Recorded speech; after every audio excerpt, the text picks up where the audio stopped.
पुनर्जन्म लेने के बाद मैंने सबसे पहला काम एक गंदे सीवर में जाकर एक मोटा मजबूत म्यूटेंट लीच ढूंढना किया। बिना झिझक मैंने उसे पूरा का पूरा निगल लिया। जब वह मेरे गले में जोर जोर से तड़प रहा था तब भी मैंने उल्टी जैसी फीलिंग को बर्दाश्त किया और उसे जबरदस्ती नीचे निगल गया। इसका कारण बहुत सीधा था, गामा रे अपोकलिप्स बस आने ही वाला था। हर किसी को उस आखिरी जानवर में जगने का मौका मिलता था जिसे उसने खाया हो। कुछ लोगों ने मगरमच्छ की खाल खाई और 100 मीटर लंबे विशाल मगरमच्छों में बदल गए जो अपने रास्ते में आने वाली हर चीज को निगल जाते थे। दूसरों ने फ्राइड चिकन विंग्स खाए और फीनिक्स ब्लड लाइन में जग गए जिससे उन्हें मौसम को प्रभावित करने की शक्ति मिल गई। अपनी पिछली जिंदगी में मैंने गलती से सूखे चूहे का एक टुकड़ा खा लिया था और अंत में एक ऐसे चूहे में बदल गया था जिसे हर कोई मारना चाहता था। आखिर में मुझे एक अनजान भयंकर जानवर ने पैनकेक की तरह कुचल दिया था। अब जब मेरा पुनर्जन्म हो चुका था मुझे इन्फिनिट डिवोरिंग सिस्टम मिला। जितना शक्तिशाली प्राणी मैं निगलता उतनी ही ज्यादा एनर्जी फीडबैक मुझे मिलती। बधाई हो होस्ट, सफलता से एक म्यूटेंट लीच को निगल लिया गया। जीन सीक्वेंस एक्सट्रैक्शन सफल। मैं सोच रहा था कि यह नया सीक्वेंस कौन सी क्षमताएं लाएगा। अचानक मेरी उंगलियों में झंझनाहट सी फैल गई। नीचे देखने पर मैंने देखा कि उस मांस के टुकड़े से जो पहले काटकर अलग हो चुका था अनेक खून से लाल टेंड्रिल्स निकल रहे थे। सिर्फ 2 सेकंड में उन्होंने घाव को लपेट लिया और एक बिल्कुल नया मांस का टुकड़ा बना दिया। यह लिम्ब रीजनरेशन था। सिर्फ इतना ही नहीं, मैंने महसूस किया कि मेरे शरीर में शक्ति का एक विशाल प्रवाह दौड़ रहा है, जैसे मेरे पास अनंत बल हो। मैं आईने के सामने खड़ा हुआ और खुद को ध्यान से देखा। यह दृश्य देखकर मैं एक बार फिर सन्न रह गया। मेरी लंबाई लगभग 1.7 मीटर से बढ़कर 1.9 मीटर हो गई थी। मेरे काले बाल लंबी लाल जुल्फों में बदल गए थे। यहाँ तक कि मेरी भूरी स्लेटी आंखें भी लाल हो गई थी। ध्यान से देखने पर उनमें लगभग एक राक्षसी आकर्षण था। अपने शरीर का ध्यान से निरीक्षण करने के बाद मैंने पाया कि मेरी दाहिनी हथेली के बीच में एक मुंह उभर आया था। वह एक गहरी खाई जैसा लगता था जिसके अंदर दर्जनों छोटे तेज दांत थे और उसका रूप म्यूटेंट लीच के मुंह जैसा ही था। वह दुश्मन का खून चूस सकता था, लेकिन इससे मुझे सिर दर्द होने लगा। डार्क टर्मोइल अभी शुरू भी नहीं हुआ था। इस रूप में घूमना नामुमकिन था। जैसे ही यह विचार मेरे मन में आया, लाल बाल फिर से सामान्य हो गए और मेरी हथेली का मुंह बिना किसी निशान के गायब हो गया। मेरी आंखें हैरानी से फैल गईं। कमाल। डार्क टर्मोइल शुरू होने में 2 दिन से भी कम समय बचा था।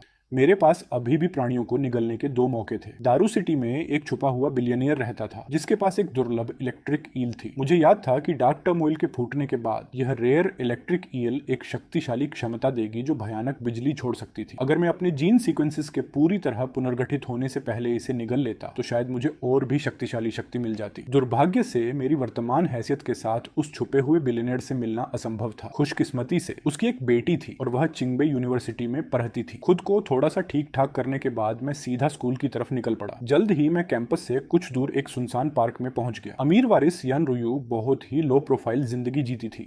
अपनी अमीर दूसरी पीढ़ी की पहचान छुपाने के लिए वह हमेशा स्कूल के बाद यहाँ पैदल आती थी और फिर गाड़ी उसे लेने आती थी। जब मैं पार्क में पहुंचा मैंने तुरंत उसे दूर खड़ा देख लिया। मैंने आराम से एक मुक्का मारा। बॉडीगार्ड का चेहरा दर्द से विकृत हो गया। वह चीख भी नहीं पाया था कि 5 मीटर दूर जाकर उड़ा और एक तरह पेड़ से टकरा गया। तुरंत बेहोश हो गया। यान रुयू की आंखें हैरानी से फैल गईं। बाकी 2 बॉडीगार्ड जो हमला करने ही वाले थे पूरी तरह सन्न रह गए। यह क्या बकवास था। एक मुक्के में किसी को 5 मीटर दूर उड़ा दिया। क्या यह आदमी इंसान भी था? मैं खुद भी हैरान था। मैंने उम्मीद नहीं की थी कि मेरी ताकत इतनी ज्यादा होगी। फिर मैं रोल्स रॉयस के पास गया और प्रयोग के तौर पर उसे लात मारी। बंद रोल्स रॉयस 3 मीटर दूर जाकर उड़ गई। उसका साइड डोर अंदर की तरफ मुड़ गया और बुरी तरह विकृत हो गया। पूरा दृश्य सन्नाटे में डूब गया। यान रुयू सदमे में जम गई थी जबकि दोनों बॉडीगार्ड डर के मारे जमीन पर गिर पड़े। उन्हें नजरअंदाज करते हुए मैं सीधा यान रुयू के पास गया। थोड़ी घबराहट के साथ उसने पूछा, क्या तुम पैसे के पीछे हो या मेरे? अपने पिता यान श्याओगंग को फोन करो। उनसे कहो कि अपनी कलेक्शन वाली रेयर इलेक्ट्रिक ईल मुझे दे दें। एक हाथ ईल देगा, दूसरा हाथ इंसान को ले जाएगा। यान रुयू ने भौहें सिकोड़ी। उसका दिमाग स्थिति को समझ नहीं पा रहा था। इतनी मेहनत करके उसे किडनैप किया गया था सिर्फ उसके पिता की रेयर इलेक्ट्रिक ईल के लिए। लेकिन स्थिति बहुत खतरनाक थी, इसलिए उसके पास फोन निकालकर यन श्याओगंग को कॉल करने के अलावा कोई विकल्प नहीं था। उसने अपनी स्थिति और मेरी मांग संक्षिप्त में बता दी। इस बीच चेंशेंग ग्रुप के कॉन्फ्रेंस रूम में बोइडन ने कोनशिनसुम में एक सख्त स्वभाव का मध्य उम्र आदमी कॉल रिसीव करके तुरंत गुस्से से भर गया। यह हद है। दारू सिटी में कोई मेरी बेटी को छूने की हिम्मत करता है? तुरंत मिलिट्री को सूचित करो। उनसे कहो कि अपने सबसे एलीट पर्सनल रीइंफोर्समेंट के रूप में भेजें। अब भी करो। और दारू सिटी की सबसे बेहतरीन मेडिकल टीम को भी इकट्ठा करो। उनसे कहो कि अपना सबसे अच्छा इक्विपमेंट लेकर निर्धारित स्थल पर इंतजार करें। किसी भी इमरजेंसी के लिए तैयार रहना होगा। मैं तुरंत पहुंच रहा हूं। सारी व्यवस्था करने के बाद यन श्याओगंग ने अपने ड्राइवर को घर जाकर रेयर इलेक्ट्रिक ईल लाने का आदेश दिया। मैंने तुम्हारी हर बात मान ली है। मेरे पिता लगभग आधे घंटे में पहुंच जाएंगे। मैंने सिर हिला दिया। कुछ देर बाद मैंने कहा, 2 दिन में एक ऑरोरा ब्लू प्लेनेट पर छा जाएगा। ग्रह का हर जीव म्यूटेट हो जाएगा। यह दावा पूरी तरह पागलपन जैसा लग रहा था। यन रुयू बस मुझे ऐसे देख रही थी जैसे मैं कोई बेवकूफ हूं। उसने सिर हिला दिया और कुछ कहे बिना मैंने अपने दाहिने हाथ से बाएं हाथ में घाव कर दिया। तुरंत बाद मेरी उंगलियों से खून से लाल धागे निकले और घाव प्रभाव को उसकी असली स्थिति में वापस कर दिया। दूर खड़े दो बॉडीगार्ड्स जो यह दृश्य देख रहे थे पूरी तरह सन्न रह गए। यान रुयू भी उतनी ही हैरान थी। तुम्हारे परिवार के बिजनेस पूरे शहर में फैले हुए हैं। जब डार्क टर्मोइल आएगा हर तरह की सप्लाईज बहुत कम हो जाएंगी। अगर तुम मुझ पर भरोसा करना चाहो तो तुम मेरे साथ चल सकती हो। मैं तुम्हारी जिंदा रहने में मदद कर सकता हूँ। स्पिरिट बीस्ट वॉरियर्स को भी खाना और पानी चाहिए। मैं भी इसका अपवाद नहीं हूँ। ऐसे समय में अकेला लड़ना कभी सबसे अच्छा विकल्प नहीं होता। इस अशांत युग में अलायंस बनाना जरूरी है। यन परिवार एक बेहतरीन चयन है।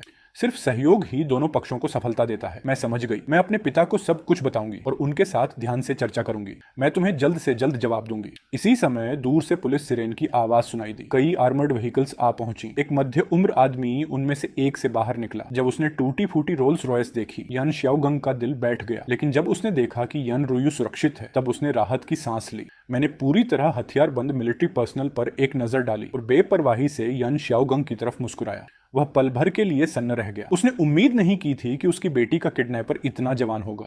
बिना कुछ कहे उसने मेरी तरफ एक ब्रीफकेस फेंका। मैंने उसे खोला। अंदर एक पूरी तरह नीली इलेक्ट्रिक ईल थी जो तेज मछली जैसी बदबू छोड़ रही थी। बिना झिझक मैंने उसे उठाया और निगलना शुरू कर दिया। यान श्याओगंग हक्का बक्का रह गया। ये क्या हो रहा था? क्या उसका सामना किसी पागल से हो गया था? इलेक्ट्रिक ईल खत्म करते ही मेरे शरीर में बिजली की चिंगारियां दौड़ने लगी। यान श्याओगंग ने गहरी सांस खींच ली। इस ईल का इलेक्ट्रिक करंट इतना शक्तिशाली था कि एक पूरे बड़े सांड को मार सकता था। बधाई हो होस्ट, सफलता से एक रेयर इलेक्ट्रिक ईल को निगल लिया गया। जीन सीक्वेंस एक्सट्रैक्शन सफल। तुरंत मैंने उस शक्ति को सक्रिय कर दिया। मेरे छोटे काले बाल तुरंत लाल लंबे बालों में बदल गए और मेरी आंखें फिर से लाल हो गईं। मैंने एक उंगली उठाई और खून का एक गोला संघनित किया। खून का गोला हवा में फट गया। जैसे ही मिलिट्री पर्सनल उस खूनी धुंध को छुए शक्तिशाली इलेक्ट्रिक करंट्स उनके शरीरों में दौड़ गए। एक एक करके सब गिर गए और बेहोश हो गए। सिर्फ यान रुयू और यान श्याओगंग प्रभावित नहीं हुए। मैंने पिता और बेटी पर एक नजर डाली और चुपचाप रात में गायब हो गया। डार्क टर्मोइल शुरू होने में एक दिन से भी कम समय बचा था। मेरे पास अब सिर्फ एक अंतिम मौका था कुछ निगलने का। ये काम अफरा तफरी शुरू होने से पहले पूरा करना था। उसी पल मुझे दारू सिटी के जू का एक विशेष ईगल याद। उसके पंख स्टील जितने कठोर थे और वह छेद देने वाली चीखें निकाल सकता था। मेरे पास पहले से ब्लड आर्मर और लाइटनिंग कंट्रोल था। जो चीज मुझे नहीं थी वह थी उड़ने की क्षमता। अगली सुबह जल्दी ही मैं दारू सिटी नंबर 1 जूलॉजिकल पार्क की तरफ निकल पड़ा। जब मैं स्पेशल ईगल के पिंजरे के पास पहुंचा मैं सन्न रह गया। ईगल पहले ही म्यूटेट होना शुरू कर चुका था। उसके काले पंख तेज धारों की तरह लग रहे थे और एक ठंडी डरावनी ओरा छोड़ रहे थे। वह प्राणी ईगल से ज्यादा एक जहरीला सांप लग रहा था। उस समय वह गुस्से में लोहे की सलाखों को चोंच मार रहा था। कुछ ही पलों में वह आजाद हो गया और सीधा मेरी तरफ झपटा। मेरी पुतलियां सिकुड़ गईं। मेरी नजरों में ईगल की हर हरकत बहुत धीमी हो गई। एक पल में मैंने उसकी गर्दन पकड़ ली और उसे निगलना शुरू कर दिया। बधाई हो होस्ट, सफलता से एक म्यूटेटेड ईगल को निगल लिया गया। जीन सीक्वेंस एक्सट्रैक्शन सफल। इनहेरिटेड ट्रेट्स, रीजेनरेशन, एक जोड़ी पंख निकालने की क्षमता, लाइटनिंग फेदर्स छोड़ने की क्षमता जो दुश्मनों को काट सकते हैं। बस एक विचार के साथ मेरी पीठ से विशाल काले पंखों की एक जोड़ी निकल आई। अगले ही पल मैं आसमान में तेजी से ऊपर उठ गया। फिर अचानक मेरा पेट गुर्राया। यह देखकर मैं सिर्फ यहाँ जा सकता था, सबसे नजदीकी बड़े सुपरमार्केट में। जैसे ही अंदर के लोगों ने मुझे देखा वे चीखते हुए घबराहट में बाहर भाग गए। मैंने उन पर कोई ध्यान नहीं दिया। इसके बजाय मैं शांतिपूर्वक फ्रेश मीट सेक्शन में गया। बीफ का एक बड़ा टुकड़ा उठाया और खाना शुरू कर दिया। 10 किलोग्राम से ज्यादा बीफ खाने के बाद ही मुझे संतुष्टि मिली और मैं सुपरमार्केट से निकल गया। इसी समय मेरा फोन अचानक बज उठा। कॉल रिसीव करने पर मुझे यान रुयू की घबराई हुई आवाज सुनाई दी। लिनतियान, यहाँ कुछ हो गया है। कुछ ह्यूमनाइड मॉन्स्टर्स अंदर घुस आए हैं। क्या तुम यहाँ आ सकते हो? वह अपनी बात पूरी भी नहीं कर पाई थी कि कॉल अचानक डिस्कनेक्ट हो गई। थोड़ी देर सोचने के बाद मैं अपनी पिछली जिंदगी की यादों के अनुसार एक वेयर हाउस की तरफ बढ़ा। इस बीच वेयर हाउस के अंदर 2 सींग वाले आदमी सप्लाईज के पहाड़ को लालच भरी नजरों से देख रहे थे। बॉस, आप तो जीनियस हैं। अब जब हमने इस वेयर हाउस पर कब्जा कर लिया है हमें फिर कभी खाने की चिंता नहीं करनी पड़ेगी। दुनिया भर में मॉन्स्टर्स दिख रहे हैं लेकिन हम बीस्टिफिकेशन पावर्स में जग चुके हैं। अब हम जो चाहें कर सकते हैं। यान श्याओगंग और उसकी बेटी एक कोने में सिमटे हुए कांप रहे थे। सींग वाला आदमी यान रुयू की तरफ देखने लगा। लगता है हमें बोनस भी मिल गया। बॉस, ये तो टॉप क्वालिटी है। उसी पल बिजली की एक चमक वेयरहाउस की छत को चीरते हुए एक बड़ा सुराख बना गई। गिरते हुए उल्का की तरह मैं सीधा वेयरहाउस के अंदर उतर आया। जब यान रुयू ने मुझे देखा उसने आखिरकार राहत की सांस ली। मैंने उम्मीद नहीं की थी कि हमारे अलावा भी किसी को बीस्टिफिकेशन पावर्स मिलेंगे। मुझे फालतू बातों में समय बर्बाद करने की कोई जरूरत नहीं थी। मैंने उन्हें एक थप्पड़ मारा। 2 तेज आवाजें गूंज उठीं। दोनों आदमी तुरंत बेहोश हो गए। यान श्याओगंग और उसकी बेटी खाली नजरों से देखते रह गए। ये क्या हो रहा था? एक थप्पड़ और सब खत्म। मैं यान रुयू के पास गया और पूछा, क्या तुमने मेरे प्रपोजल के बारे में सोचा है? अगर ब्रदर लिन नहीं होते तो हम पहले ही मर चुके होते। अब से हम आपकी अगुवाई में चलेंगे। यह देखकर मैंने सिर हिला दिया। डार्क टर्मोइल बस आने ही वाला है। सबसे पहले हमें एक सुरक्षित बेस की जरूरत है। मेरी विला की सिक्योरिटी बहुत मजबूत है, यान श्याओगंग ने जवाब दिया। अगर ब्रदर लिन को कोई ऐतराज ना हो तो आप वहां रह सकते हैं। ठीक है, सिर्फ कच्ची ताकत काफी नहीं होगी। डार्क टर्मोइल शुरू होने के बाद हर रिसोर्स की कमी हो जाएगी। बाद में अनंत ठंड की लहरों और 10-10 साल चलने वाले सूखे एक के बाद एक आएंगे। जल्द ही हम यन श्योगंग की विला पहुंच गए। ब्रदर लिन, क्या हमें सप्लाईज जमा करना जारी रखना चाहिए? मैंने सिर हिलाकर मना कर दिया। सप्लाईज महत्वपूर्ण है, लेकिन इस वक्त एक चीज और भी ज्यादा महत्वपूर्ण है। पहला फॉरबिडन जोन प्रकट होने वाला है। उसके अंदर के रिसोर्सेज कहीं ज्यादा कीमती हैं। ब्रोदर लिन, क्या मेरी बेटी और मैं भी स्पिरिट बीस्ट वॉरियर्स बन सकते हैं? कुछ देर सोचने के बाद मैंने सिर हिला दिया। शायद मुमकिन है। डार्क टर्मोइल शुरू होने के बाद एक ऑरोरा ब्लू प्लैनेट पर छा जाएगा। कुछ लोगों को उस प्राणी में जगने का मौका मिलता है जिसे उन्होंने ऑरोरा के आने से पहले आखिरी बार खाया हो। सिद्धांत समझाने के बाद यान श्याओगंग और उसकी बेटी ने बहुत सारी सामग्री इकट्ठी की और सबको एक बड़े स्ट्यू में पका दिया। उसका स्वाद बयान से परे भयानक था, लेकिन स्पिरिट बीस्ट वॉरियर्स बनने के लिए उन्होंने जबरदस्ती पूरा बर्तन खत्म कर दिया। क्या इतना काफी है? हाँ, कल जब ऑरोरा पूरे ग्रह पर गुजर जाएगा तब हमें परिणाम पता चल जाएगा। थोड़ा आराम कर लो, कल पहला फॉरबिडन जोन उतरेगा। तुम दोनों मेरे साथ चलोगे। जल्द ही अगली सुबह आ गई। सुबह 8 बजे अंधेरे ब्रह्मांड की गहराइयों में एक अजीब ऑरोरा अचानक प्रकट हुआ। एक पल में वह पूरे ब्लू प्लेनेट पर फैल गया। डार्क टर्मोइल शुरू हो चुका था। उसी समय यन रुइस सुनहरी रोशनी में लपेट ली गई। सुनहरी ऊर्जा उसके शरीर में बहने लगी। इस बीच यान श्योगंग की लंबाई 3 मीटर तक बढ़ गई और उसके सिर से एक जोड़ी लंबे सींग निकल आए। मेरी हैरानी के लिए दोनों सफलता से बीस्टिफिकेशन एबिलिटीज में जग गए थे। यान श्योगंग एक स्पिरिट बीस्ट वॉरियर बन गया जिसके पास अपार शक्ति और मजबूत रक्षा थी। यन रुयु ने प्लांट टाइप एबिलिटी जागृत की। उसके द्वारा उत्पन्न सुनहरी ऊर्जा घाव भर सकती थी और कुछ हद तक शक्ति भी बढ़ा सकती थी। हम वाकई सफल हो गए। पिता और बेटी खुशी से झूम उठे। डार्क टर्मोइल शुरू हो चुका है। पहला फॉरबिडन जोन प्रकट हो गया है। कुछ लोगों को इकट्ठा करो, हम वहां जा रहे हैं। सब लोग एक बड़े ट्रक में बैठे और रवाना हो गए। कुछ ही देर में हम फॉरबिडन जोन के प्रवेश द्वार पर पहुंच गए। मैंने एक्सेलरेटर दबा दिया और सीधा वोर्टेक्स के अंदर घुस गया। दूर से ली चोंग ये दृश्य देख रहा था। वह आदमी कौन है? वह बॉस यान के साथ कैसे है? और वह सच में उस रहस्यमयी वोर्टेक्स के अंदर गाड़ी चलाकर घुस गया। ब्रदर ली, हमें क्या करना चाहिए जब वह निकम्मा भी अंदर जाने की हिम्मत कर सकता है? हमें तो पहले ही सुपर पावर्स मिल चुकी हैं। हमें किस बात का डर है? फॉरबिडन जोन के अंदर माहौल उदास और भयानक था, बिल्कुल जीवित नरक जैसा।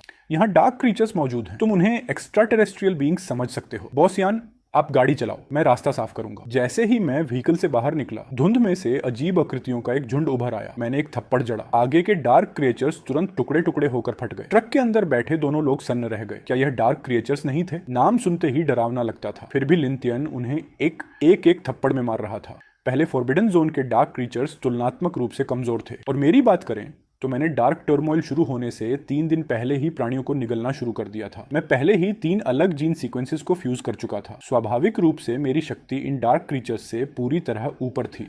रास्ते में सामने आने वाला हर डार्क क्रिएचर एक ही थप्पड़ में चूर चूर हो गया।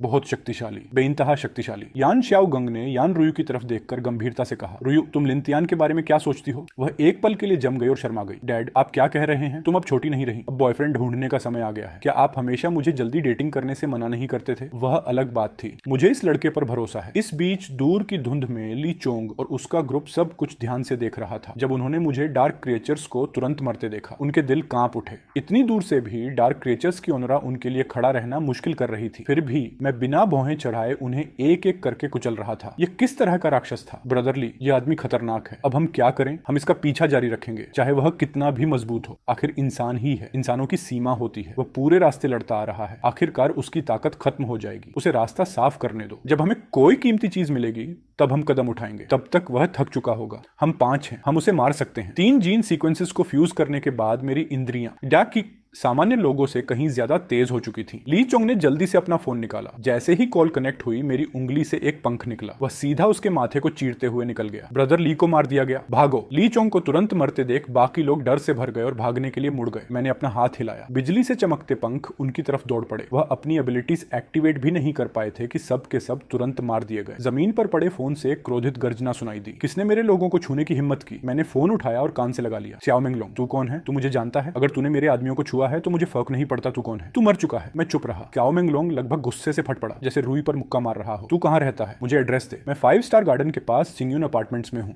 रूम 288। अगर हिम्मत है तो खुद आकर मुझसे लड़। मैंने तेरा एड्रेस नोट कर लिया है। जब वक्त मिलेगा मिलने आऊंगा। जल्द ही फॉरबिडन जोन के सारे रिसोर्सेज ट्रक में लाद दिए गए। सब लोग वापस ट्रक में बैठे और निकल गए। विला लौटने के बाद फॉरबिडन जोन के रिसोर्सेज सुरक्षित कर दिए गए। बेस बनाना सबसे बड़ी प्राथमिकता बन चुकी थी। तुम दोनों यहाँ कंस्ट्रक्शन पर नजर रखो, मुझे एक काम निपटाना है। यह कहकर मैंने अपने पंख फैलाए और आसमान में उड़ गया।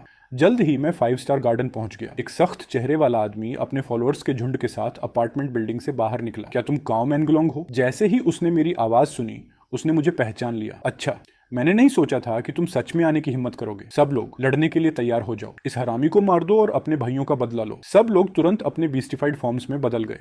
मुर्गियां, बत्तख, सूअर, कुत्ते, गाय, भेड़ें, सब कुछ था। सियाओ मेंगलोंग एक फिशमैन में बदल गया और सबसे पहले मुझ पर मुक्का चलाया। मैंने भी मुक्का मारा। साओ मेंगलोंग कई मीटर दूर जाकर उड़ा और तुरंत बेहोश हो गया। उसके फॉलोअर्स पूरी तरह सन्न रह गए। यह क्या था? उनका बॉस एक ही हिट में हरा दिया गया। मैं काओ मेंगलोंग के पास गया और अपना दाहिना हाथ बढ़ाया। फिर मैंने उसका खून चूसना शुरू कर दिया। जैसे ही खून मेरे शरीर में गया, मैंने महसूस किया कि मेरी ताकत बढ़ रही है। सियाओ मेंगलोंग को सूखी लाश में बदलते देख उसके फॉलोअर्स भय से भर गए। उनका बॉस अभी अभी एक मम्मी की तरह सूख गया था। कोई इंसान ऐसा कैसे कर सकता था? फॉलोअर्स भागने के लिए मुड़ गए। मेरी पीठ से एक बार फिर काले पंख फैल गए। अगले ही पल जड़ों और पंखों ने एक साथ हमला कर दिया। निर्दयी हत्याकांड शुरू हो गया। सबको खत्म करने के बाद मैं अपार्टमेंट के अंदर गया और देखा कि काओ मेंगलोंग ने सप्लाईज का एक विशाल भंडार जमा कर रखा था। मैंने फोन निकाला और यान शाओगंग को कॉल किया। ब्रदर लिन, क्या बात है? यहाँ बहुत सारी सप्लाईज हैं। मैं आपको लोकेशन भेजता हूँ। लोगों को भेजो और सब कुछ ले जाओ। जल्द ही सारी सप्लाईज लाद दी गई। वापस आते वक्त एक विशाल म्यूटेटेड बीस्ट अचानक ट्रक के रास्ते में आ खड़ा हुआ। मैं तुरंत दरवाजा खोलकर बाहर निकला। फिर सड़क के किनारे वाली गलियों से 8 और म्यूटेटेड बीस्ट्स बाहर आ गए। मेरी पीठ के काले पंख पूरी तरह फैल गए। पूरा शरीर हवा में उठ गया और अनेक काले पंख तेजी से निकले, जिन्होंने पल भर में म्यूटेटेड बीस्ट्स का सफाया कर दिया। मैं म्यूटेटेड बीस्ट्स की लाशों के पास गया और उनकी तलाशी ली। आखिर में मुझे कई क्रिस्टल कोर्स मिले। ये म्यूटेंट बीस्ट क्रिस्टल कोर्स थे। इनमें म्यूटेंट बीस्ट की शक्ति का स्रोत होता था। इन्हें अब्सॉर्ब करने से किसी की ताकत बढ़ सकती थी, लेकिन अब्सॉर्ब करने में समय लगता था और बहुत ज्यादा ऊर्जा खर्च होती थी, बिल्कुल स्टील को पिघलाने जैसा। लेकिन मैं अलग था। मेरी हथेली में एक तेज दांतों वाला मुंह उभर आया और उसने सीधा क्रिस्टल कोर्स को निगल लिया। शुद्ध ऊर्जा की एक लहर मेरे शरीर में दौड़ गई। मेरा स्टेटस बदल गया। नाम Lin Tian level, 3 bloodline level, 5 gene sequence number, 9766 trinity fusion. बड़े शहर ओ में दिखने वाले अधिकतर म्यूटेंट बीस्ट्स पहले पालतू जानवर हुआ करते थे। ब्रोदर लिन, अब हमें क्या करना चाहिए? एक लाइव स्ट्रीम शुरू करो। लाइव स्ट्रीम ऐसे वक्त में? ये कैसी अजीब सोच है। यान रुयू ने अपने फोन से लाइव स्ट्रीम शुरू कर दी। जल्द ही इंटरनेट पर यह खबर फैल गई कि उसकी विला में बहुत बड़ी मात्रा में सप्लाईज जमा की जा रही है। कई लोग पहले ही अलायंस बनाने और विला पर हमला करने की बात कर रहे थे। मैंने कैमरा की तरफ देखकर कहा, मुझे पता है तुम सब इन सप्लाईज को चाहते हो। अगर रिसोर्सेज चाहिए तो म्यूटेंट बीस्ट क्रिस्टल कोर्स के लो। एक लेवल 1 क्रिस्टल कोर के बदले एक सिगरेट का पैक और एक कैंड कार्प मिलेगा। एक लेवल 2 क्रिस्टल कोर के बदले 2 सिगरेट पैक्स और 2 कैंड कार्प मिलेंगे। लाइव स्ट्रीम देख रहे लोग और भी ज्यादा गुस्से में आ गए। दुनिया पहले ही अफरा तफरी में डूब चुकी थी और यह आदमी अब भी चीजें मुफ्त देने के बजाय ट्रेड करना चाहता था। मुझे लगा समय सही है और मैंने तुरंत लाइव स्ट्रीम बंद कर दी। ब्रदर लिन, क्या आपको लगता है कि वह सच में क्रिस्टल कोर्स के बदले सप्लाईज एक्सचेंज करेंगे? मैंने नियम पहले ही समझा दिए हैं। मैंने कारण भी पहले ही बता दिया है। उनके पास 2 विकल्प हैं, क्रिस्टल कोर्स के बदले रिसोर्सेज लेना या मर जाना। विला रीइंफोर्समेंट का काम कैसा चल रहा है? वह पूरा हो गया है। विला के हर कोने को, हत्ता कि अंडरग्राउंड फाउंडेशन को भी एडमेंट मेटल से रीइंफोर्स किया गया है। मिसाइल्स भी उसकी डिफेंस को नहीं तोड़ पाएंगी। मैं खुद मेटल की मजबूती टेस्ट कर चुका था। अपनी पूरी ताकत लगाने पर भी मैं उस पर एक छोटा सा निशान तक नहीं बना पाया था। इसी समय विला के बाहर गाड़ियों का एक कॉन्वॉय आया। 10 से ज्यादा लोग गाड़ियों से बाहर निकले। हर एक बीस्टिफाइड स्टेट में चला गया। 13 स्पिरिट बीस्ट वॉरियर्स अगर मिलकर काम करें तो किसी के लिए भी विनाशकारी साबित हो सकते थे। पिता और बेटी ने तुरंत मेरी तरफ देखा। ब्रदर लिन, अब हम क्या करें? कुछ नहीं, बस देखते रहो। विला रीइंफोर्समेंट अभी अभी पूरा हुआ है। मैं देखना चाहता हूँ कि यह कितना मजबूत है। क्या यह 13 स्पिरिट बीस्ट वॉरियर्स के संयुक्त हमले को झेल सकता है? विला के बाहर वह 13 लोग जोर जोर से चिल्ला रहे थे। ब्रदर श्योंग, वह लड़का डर के मारे बाहर नहीं आ रहा। चलो जबरदस्ती अंदर घुस जाते हैं। हमारे शरीर बुलेट से नहीं छेदे जा सकते। आम हथियार हमें नुकसान नहीं पहुंचा सकते। इस विला में घुसना बहुत आसान होगा। उसे कम मत समझो। डार्क टर्मोइल शुरू होने से पहले ही उसके पास स्पिरिट बीस्ट वॉरियर की शक्ति थी। सावधान रहना। जैसे ही वह दिखाई दे, हम सब मिलकर हमला करेंगे और उसे मार देंगे। चोंगतो आगे बढ़ा और विला के गेट पर मुक्का मारा। जो दृश्य वह देखने की उम्मीद कर रहा था, गेट का उड़ जाना, वह कभी नहीं हुआ।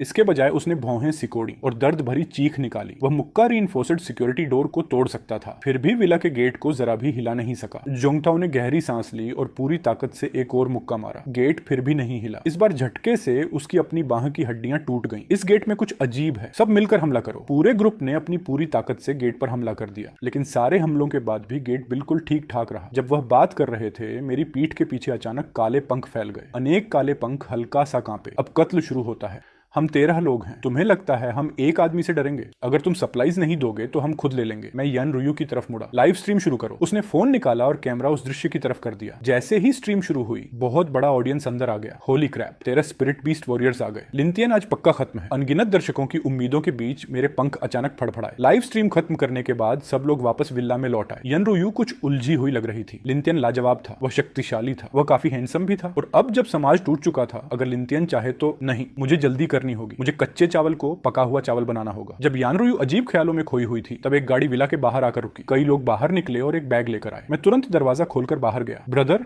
गलत मत समझना, हमारी कोई बुरी नियत नहीं है। हम सप्लाईज एक्सचेंज करने आए हैं। ये क्रिस्टल कोर्स म्यूटेंट बीस्ट्स का शिकार करके हासिल किए गए हैं। मैंने थोड़ी देर के लिए बैग के अंदर देखा। उसमें 10 से ज्यादा क्रिस्टल कोर्स थे। ठीक है, मैंने बैग ले लिया और लोगों से सप्लाईज बाहर निकलवाने को कहा। विला लौटने के बाद मैंने यन रुयू और यन शोगंग को एक एक क्रिस्टल कोर दिया। दोनों ने क्रिस्टल कोर को अपनी हथेली में रखा और अब्सॉर्ब करना शुरू कर दिया। इस बीच मैंने एक क्रिस्टल कोर उठाया और अपनी हथेली पर रखा। मेरे हाथ का मुंह तुरंत उसे निगल गया। पलक झपकते ही क्रिस्टल कोर अब्सॉर्ब हो गया। मेरा लेवल सफलता से लेवल 4 तक पहुंच गया। पूरे दिन लोग लगातार क्रिस्टल कोर्स के बदले रिसोर्सेस लेने आते रहे। दिन के अंत तक सैकड़ों क्रिस्टल कोर्स एक्सचेंज हो चुके थे। मैंने उनमें से थोड़ा हिस्सा पिता और बेटी के लिए छोड़ दिया। बाकी अधिकतर मैंने खुद अब्सॉर्ब कर लिए। मेरी ताकत लेवल 9 तक पहुंच गई। यन रुयू और यन शोगंग दोनों लेवल 3 तक पहुंच गए। उस रात मैं अपने कमरे में आधी नींद में था जब दरवाजे के बाहर हल्की पैरों की आहट सुनाई दी। कुछ पल बाद बंद दरवाजा धीरे से खुल गया। एक नाजुक सी आकृति चुपचाप दरवाजे की दरार से अंदर आ गई। मैं गहरी नींद में नहीं था। मैं लगभग बिस्तर से उछल पड़ा। चोर, दुश्मन, नामुमकिन। विला की सुरक्षा बहुत मजबूत थी। स्पिरिट बीस्ट वॉरियर्स भी अंदर घुस नहीं सकते थे और दुश्मन होने की बात तो और भी कम संभव थी। जो भी मेरा दुश्मन बनता था आमतौर पर थोड़ी देर बाद मर जाता था। जैसे जैसे वह आकृति बिस्तर के पास आई, मुझे यान रुयू की खास खुशबू महसूस हुई। अंधेरे में यान रुयू लाल चेहरे के साथ बिस्तर पर चढ़ गई। उस रात जुनून से भरी हुई थी। अगली सुबह मैंने सिर हिला दिया। बैग खोलकर मैंने आराम से क्रिस्टल कोर्स उठाए और अब्सॉर्ब करना शुरू कर दिया। कुछ ही मिनट में सारे 13 क्रिस्टल कोर्स अब्सॉर्ब हो गए। मेरा लेवल 10 तक पहुंच गया। जैसे ही मैं लेवल 10 पर पहुंचा, सिस्टम नोटिफिकेशन बज उठी। बधाई हो होस्ट, लेवल बढ़कर 10 हो गए। एक डिवावरिंग अपॉर्चुनिटी प्राप्त हुई। ब्लड लाइन फंक्शन अनलॉक हो गया। होस्ट अब म्यूटेटेड एनिमल्स, प्लांट्स और इंसेक्ट्स को निगल सकता है। मैंने अपना स्टेटस पैनल खोला। नाम Lin Tian level, 10 bloodline level, 10 gene sequence number, 9766 trinity fusion inherited traits, regeneration, एक जोड़ी पंख निकालने की क्षमता, दुश्मनों को काटने के लिए लाइटनिंग फेदर्स छोड़ सकता है, दूर से खून अब्सॉर्ब करके खुद को मजबूत बना सकता है। मेरा ब्लड लाइन लेवल भी 10 तक पहुंच गया था। हालांकि मुझे अभी भी नहीं पता था कि ब्लड लाइन लेवल असल में करता क्या है, लेकिन अब उससे कोई फर्क नहीं पड़ता था। मुझे एक और डिवोरिंग अपॉर्चुनिटी मिल चुकी थी और इस बार मैं म्यूटेटेड एनिमल्स, प्लांट्स और इंसेक्ट्स को निगल सकता था। मेरे पास चुनाव के लिए कहीं ज्यादा विकल्प थे। मुझे एक नया टारगेट ढूंढना था। अगर मेरी गणना सही थी तो दूसरा फॉरबिडन जोन जल्द ही खुलने वाला था। उसके अंदर एक रेजरेक्शन इक्विपमेंट सेट था। उसका प्रभाव हद से ज्यादा शक्तिशाली था। वह एक दूसरी जिंदगी पाने के बराबर था। मेरे पुनर्जन्म से पहले यह इक्विपमेंट लोंगहू माउंटेन के हेवनली मास्टर जंग दहाई ने प्राप्त किया था। उस इक्विपमेंट के सहारे वह बाद में ड्रैगन नेशन के सबसे मजबूत एक्सपर्ट्स में से एक बन गया। वह मोटा आदमी डिविनेशन और कई टॉइस्ट टेक्निक्स जानता था। हालांकि वह स्पिरिट बीस्ट वॉरियर नहीं था, फिर भी उसकी कॉम्बैट एबिलिटी काफी प्रभावशाली थी। सबसे महत्वपूर्ण बात, उसकी डिविनेशन स्किल्स बहुत कीमती थी। मैंने जो वीडियो कंटेंट पोस्ट किया था वह बहुत सीधा था। जो भी मुझे ही हुआन का सर लाकर देगा, वह विला में उसके बदले 5 बड़े क्रेट्स सप्लाईज के ले सकता है। जैसे ही वीडियो अपलोड हुआ, इंटरनेट फट पड़ा। होली क्रैप, लिन शेन ने बाउंटी जारी कर दी।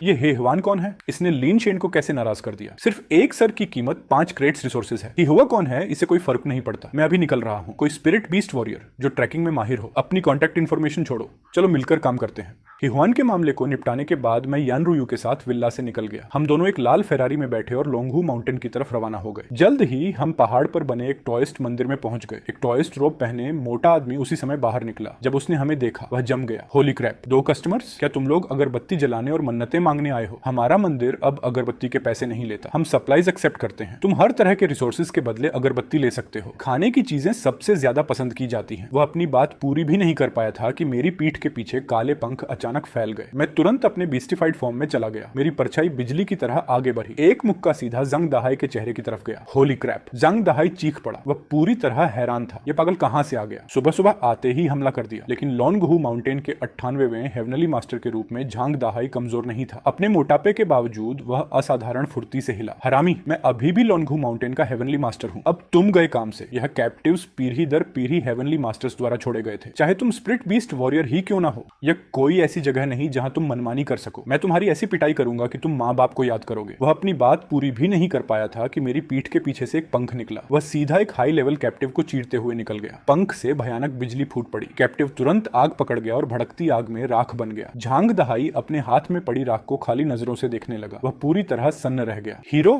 अगर मैं कहूं कि मैं मजाक कर रहा था, क्या आप मानेंगे? अगले ही पल लोंगहू माउंटेन में दर्द भरी चीखें गूंजने लगी। हीरो, मुझे बख्श दीजिए, प्लीज मारना बंद कीजिए। रुकिए, मैंने आखिर आपका क्या बिगाड़ा है? आप लोंगहू माउंटेन तक सिर्फ मुझे पीटने के लिए आए? क्या वाकई इसकी जरूरत थी? ये पूरी प्रक्रिया आधा घंटा चली। लिंतियान, क्या तुम्हें नहीं लगता कि हम थोड़ा ज्यादा आगे बढ़ गए? ज्यादा? चिंता मत करो, मैंने अपनी ताकत कंट्रोल में रखी थी। वह नहीं मरेगा और उसे कोई स्थायी चोट भी नहीं लगेगी। हम यहाँ कोऑपरेशन के लिए आए हैं। ऐसा करना थोड़ा ठीक नहीं लगता। उनकी बातचीत जंग दहाई के कानों तक पहुंची। वह पूरी तरह हक्का बक्का रह गया। रुको, तुम लोग मेरे साथ कोऑपरेशन करने आए थे? उसकी आंखों में लगभग आंसू आ गए। ये तुम्हारा कोऑपरेशन करने का तरीका था? आते ही ट्रांसफॉर्म हो गए और आधे घंटे तक मेरी पिटाई करते रहे। उन 30 मिनट में मैंने अपनी जिंदगी की हर बुरी चीज याद कर ली। मुझे लगा मैंने स्वर्गीय नियम तोड़ दिए हैं। दूसरा फॉरबिडन जोन जल्द ही खुलने वाला है। अंदर कई रेजरेक्शन इक्विपमेंट सेट्स हैं। मुझे उन्हें ढूंढने के लिए तुम्हारी डिविनेशन स्किल्स चाहिए और मैं तुमसे मुफ्त में काम नहीं करवाऊंगा। मैं तुम्हें सप्लाईज के रूप में भुगतान कर सकता हूँ। यह कहकर मैंने फेरारी से कई बड़े क्रेट्स खोल दिए।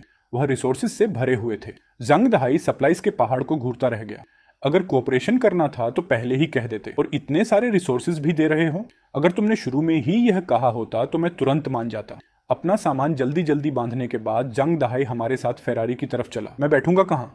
मैं चुप हो गया। सच में यहाँ आते वक्त मैंने इस बात पर ध्यान नहीं दिया था, लेकिन जहाँ इच्छा होती है वहाँ रास्ता होता है। कुछ मिनट बाद हम तीनों रवाना हो गए। मैं ड्राइवर सीट पर बैठा था, यान रुई पैसेंजर सीट पर बैठी थी और झांग दहाई उसे मजबूती से गाड़ी की छत पर बांध दिया गया था। मैंने पिछली जिंदगी में कौन सा पाप किया था जो मुझे यह देखना पड़ रहा है। 2.5 घंटे बाद हम आखिरकार विला लौट आए। फेरारी रुकने के बाद जंग दहाई को आखिरकार खोला गया। उसका चेहरा सफेद पड़ चुका था। वह मानसिक रूप से हिला हुआ लग रहा था। दूसरा फॉरबिडन जोन जल्द ही खुलेगा, तब तक हमारे साथ रहो। अभी तुम्हें कुछ करने की जरूरत नहीं है, बस आराम करो और अपनी ऊर्जा बचाओ। जंग दहाई ने सुस्त तरीके से सिर हिला दिया। जंग दहाई का मामला सुलझाने के बाद मैं यनरुयू को लेकर यन शाओगंग के पास गया। उसने लोंगहू माउंटेन पर हमारे रहने के दौरान की पूरी स्थिति समझाई। और भी कई लोग क्रिस्टल कोर्स लाकर दे गए थे। अब कुल मिलाकर 50 से ज्यादा क्रिस्टल कोर्स हो चुके थे। इस दौरान यन शाओगंग लगातार क्रिस्टल कोर की ऊर्जा अब्सॉर्ब करता रहा था। वह सफलता से 2 क्रिस्टल कोर्स अब्सॉर्ब करके अपना लेवल बढ़ा चुका था। स्थिति समझने के बाद मैंने सोचा, ये कॉकरोच आम नहीं है, शायद मुझे इसे निगल लेना चाहिए। मैं लेबोरेटरी जा रहा हूँ, तुम सब विला में ही रहो। यह कहकर मैंने फेरारी सीधी फर्स्ट रिसर्च इंस्टीट्यूट की तरफ दौड़ा दी। एक स्टाफ मेंबर मुझे एक ऑफिस तक ले गया। अंदर एक सक्षम दिखने वाली महिला खड़ी थी। नमस्ते, मैं शेन च्यूलन हूँ,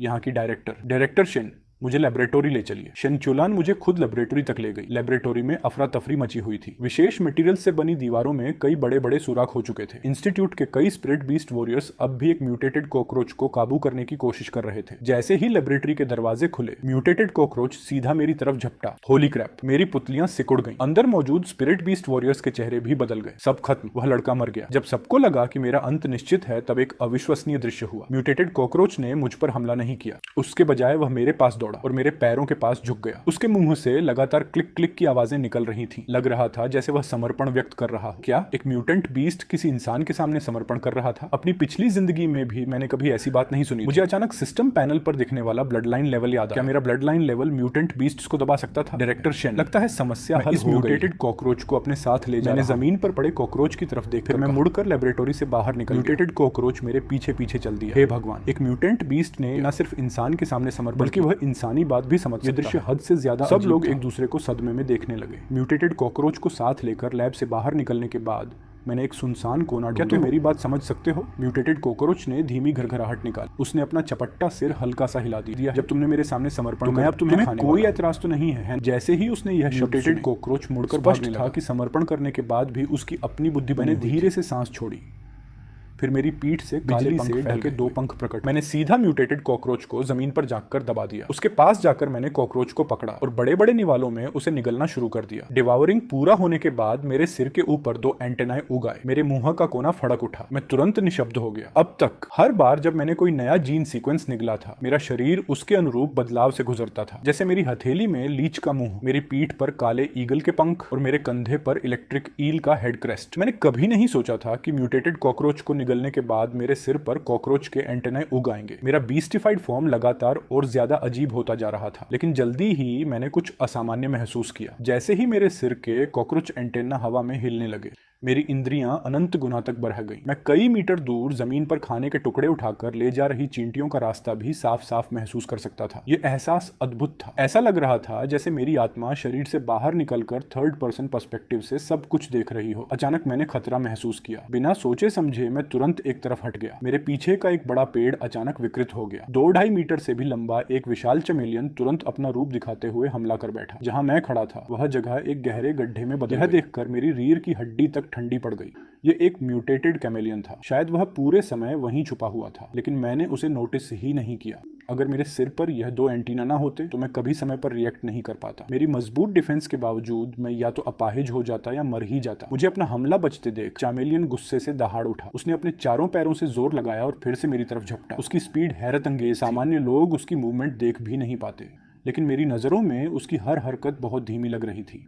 मैं न सिर्फ उसकी हर मूवमेंट स्लो मोशन में देख सकता था, बल्कि उसकी ट्रेजेक्ट्री का अंदाजा भी लगा सकता था। उस फायदे का इस्तेमाल करते हुए मैं आराम से एक तरफ सरक गया और उसका हमला आसानी से टाल दिया। साथ ही मैंने अपनी हथेली उसके पेट पर रख दी। कॉकरोच को निगलने के बाद मेरा ब्लड लाइन लेवल 10 से बढ़कर लेवल 12 हो गया था। क्या ब्लड लाइन लेवल में वृद्धि का संबंध उस चीज से था जिसे मैं निगलता था? लड़ाई खत्म करने के बाद मैं इसी बात पर सोचने लगा, लेकिन मैं और आगे सोच पाता उससे पहले पूरे शहर में एक जबरदस्त बदलाव आ गया। पहले बिल्कुल साफ आसमान अचानक काले बादलों से ढक गया। दूर कहीं से एक काला प्रकाश स्तंभ आसमान की तरफ छूट गया और सीधा बादलों को चीरते हुए ऊपर पहुंच गया। उस पल दारू सिटी के अनेक लोगों ने यह भव्य दृश्य देखा। दूसरा फॉरबिडन जोन खुल चुका था। मैंने आंखें सिकोड़ ली। मेरी आंखों में उत्साह चमक उठा। पुनर्जन्म से पहले मैं सिर्फ एक सामान्य आदमी था। मैं बस दूसरों को अपॉर्चुनिटीज और रिवॉर्ड्स हासिल करते देख सकता था, लेकिन इस बार मुझे सब कुछ चाहिए था। विला लौटकर मैंने तुरंत यान रुयू, यान शाओगंग और झांग दहाई को इकट्ठा किया। हम सब मिलकर उस जगह की तरफ रवाना हो गए जहां प्रकाश स्तंभ दिखाई दिया था। प्रकाश स्तंभ के प्रकट होते ही पूरी दारू सिटी में हलचल मच गई थी। कई लोगों को डर था कि यह किसी नए डिजास्टर का संकेत है। जब तक हम वहां पहुंचे, एक बड़ी भीड़ पहले ही जमा हो चुकी थी। मौजूद हर व्यक्ति एक स्पिरिट बीस्ट वॉरियर था। फिर भी अपनी शक्ति के बावजूद कोई भी लापरवाही से कदम उठाने की हिम्मत नहीं कर रहा था। सब लोग सावधानी से सामने के दृश्य को घूर रहे थे। प्रकाश स्तंभ के नीचे एक विकृत स्पेस टाइम वोर्टेक्स था।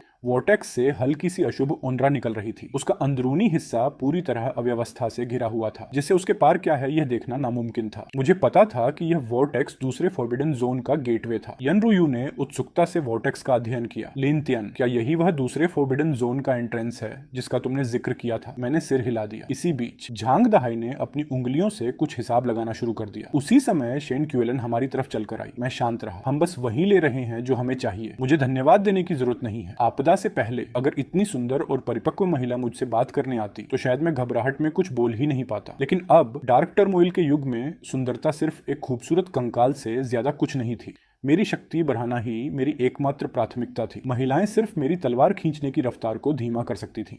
शेन क्यूलान को इससे कोई ऐतराज नहीं हुआ। उसने विषय बदला और वोर्टेक्स की तरफ देखा। तुम एक स्पिरिट बीस्ट वॉरियर हो, क्या तुम जानते हो ये वोर्टेक्स क्या है? मैंने कुछ नहीं छुपाया। ये वोर्टेक्स एक दूसरी दुनिया से जुड़ा हुआ है। शेन क्यूलन ठिठक गई। दूसरी दुनिया? मैंने बात जारी रखी। अंदर बहुत से खतरे हैं। तुम सिर्फ एक सामान्य इंसान हो। प्रोटेक्शन के साथ भी सुरक्षा की गारंटी नहीं है। बेहतर होगा कि बिना सोचे समझे अंदर मत जाना। ये कहने के बाद मैंने यनरुयू और बाकी लोगों की तरफ देखा। फिर मैं सीधा वोर्टेक्स के अंदर कदम रख दिया। जैसे ही मेरी आकृति गायब हुई, यान रुयू और झांग दहाई ने एक दूसरे की तरफ देखा। फिर दोनों ने दांत भींचे और मेरे पीछे अंदर चले गए।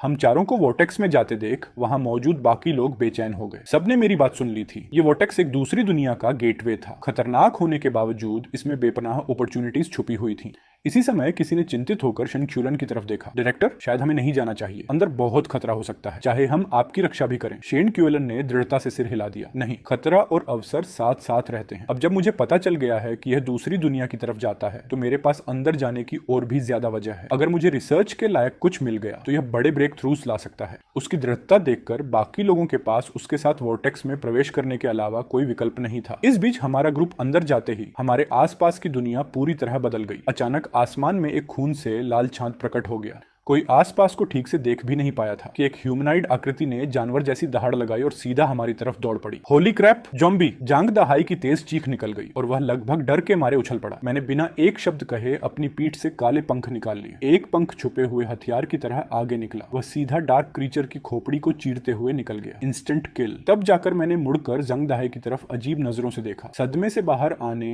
और यनरुयु को भी इतना शांत देखने के बाद जंग दहाई को अचानक शर्म महसूस हुई। वह बिल्कुल ऐसे लग रहा था जैसे उसने कभी दुनिया देखी ही ना हो। सच तो यह था कि उसने वाकई नहीं देखी थी। लॉनगहू माउंटेन में गुरु के पास शिक्षा लेने के बाद से वह बहुत कम पहाड़ से बाहर निकला था। यनरुयु ने माहौल हल्का करने के लिए आगे बढ़कर कहा, वह ज़ॉम्बीज नहीं है, वह डार्क क्रीचर्स हैं। जंग दहाई ने झिझक कर अपना सिर खुजाया। Dark creatures? इतनी अजीब चीज पहली बार देखी है। मुझे लगा जैसे मैं किसी अपोकैलिप्स मूवी में आ गया हूँ। इसी समय यान शाओगंग भी बोल पड़ा, इन डार्क क्रिएचर्स की ताकत सामान्य म्यूटेंट बीस्ट से कहीं ज्यादा है। खुशकिस्मती से यह सिर्फ फॉरबिडन जोन्स के अंदर ही होते हैं। मैंने उसकी तरफ देखा और सिर हिला दिया। डार्क टर्मोइल को 9 स्टेजेस में बांटा गया है। हर स्टेज डिजास्टर के लेवल को और बढ़ा देती है। म्यूटेंट बीस्ट्स लगातार और ज्यादा शक्तिशाली होते जाएंगे। आखिरकार फ्यूज्ड म्यूटेंट बीस्ट्स भी प्रकट होंगे। डार्क क्रीचर्स भी ब्लू प्लैनेट पर उतरेंगे। मैं थोड़ी देर रुका और फिर बोला, और स्पिरिट बीस्ट वॉरियर्स की तरह डार्क क्रिएचर्स भी बिना किसी सीमा के अपना लेवल बढ़ा सकते हैं। जो कुछ मैंने कहा था वह सब मुझे पुनर्जन्म से पहले पता चला था। यन शाओगंग्स के सर की त्वचा सुन्न सी हो गई। म्यूटेंट बीस्ट्स के मजबूत होने की बात वह समझ सकता था, लेकिन यह सोचना कि एक दिन इतने भयानक डार्क क्रिएचर्स ब्लू प्लैनेट पर उतर आएंगे सच में डरावना था। जितना ज्यादा वह मेरे साथ समय बिताता, मैं उसके लिए उतना ही रहस्यमयी बनता जा रहा था। बिजनेस में इतने सालों के अनुभव के बाद भी वह मुझे बिल्कुल समझ नहीं पा रहा था। लेकिन फॉरबिडन जोन के खतरों के बीच उसने समझदारी दिखाई और कोई और सवाल नहीं पूछा। मैंने अपने विचार समेट लिए और जंग दहाई की तरफ देखा। मोटे, अब तुम्हारी बारी है। लोंगहू माउंटेन के हेवनली मास्टर के रूप में अब अपनी स्किल्स दिखाओ। जंग दहाई तुरंत गर्व से फूल गया। कॉम्बैट पावर के मामले में लोंगहू माउंटेन शायद दुनिया में सबसे मजबूत ना हो, लेकिन डिविनेशन के मामले में हमसे बेहतर कोई नहीं। चिंता मत करो, ये काम मुझ पर छोड़ दो। आत्मविश्वास से अपना सीना ठोकते हुए उसने अपने रोब से कंपास निकाला। बाएं हाथ में कंपास पकड़कर और दाहिने हाथ से हिसाब लगाते हुए उसने डिविनेशन शुरू की। कुछ पल बाद उसने अचानक एक दिशा की तरफ देखा। इस फॉरबिडन जोन का सबसे बड़ा अवसर उस दिशा में है। जब तक हम उस तरफ बढ़ते रहेंगे हमें वह मिल जाएगा। मैंने सिर हिला दिया। जैसे उम्मीद थी, लोंगहू माउंटेन का हेवनली मास्टर वाकई काबिल था। उस आदमी में सच्ची क्षमता थी। मैंने हाथ हिलाया और सबको उसी दिशा में ले चला। इस बीच शेन क्यूलान और उसका ग्रुप भी फॉरबिडन जोन में प्रवेश कर चुका था। सबसे पहली चीज जो उन्होंने महसूस की वह थी दबाव भरा माहौल। नजरों के दायरे में जीवन का जरा सा भी निशान नहीं था। गहरी धुंध हर जगह छाई हुई थी। शायद नरक भी इतना सुनसान और उदास ना हो।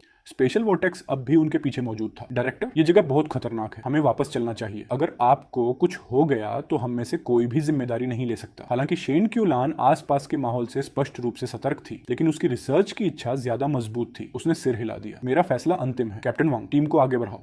असुविधा के लिए खेद है। ग्रुप फॉरबिडन जोन के और अंदर बढ़ता गया। हमारे अपनी जगह छोड़ने के कुछ ही समय बाद कई छुप कर चलने वाली आकृतियां चुपचाप प्रकट हुई। एक दूसरे की तरफ देखने के बाद उन्होंने तुरंत हमारा पीछा करना शुरू कर दिया। मैं अपने ग्रुप को आगे ले जा रहा था। रास्ते में जो भी सामने आया हमने उसे मार गिराया। आखिरकार हम एक विशाल पत्थर के प्लेटफॉर्म के सामने पहुंच गए। प्लेटफॉर्म के शिखर पर 6 क्रॉसें खड़ी थीं। हर क्रॉस पर काले आर्मर का एक सेट लटका हुआ था। आर्मर के अंदर एक रहस्यमयी शक्ति प्रवाहित हो रही थी।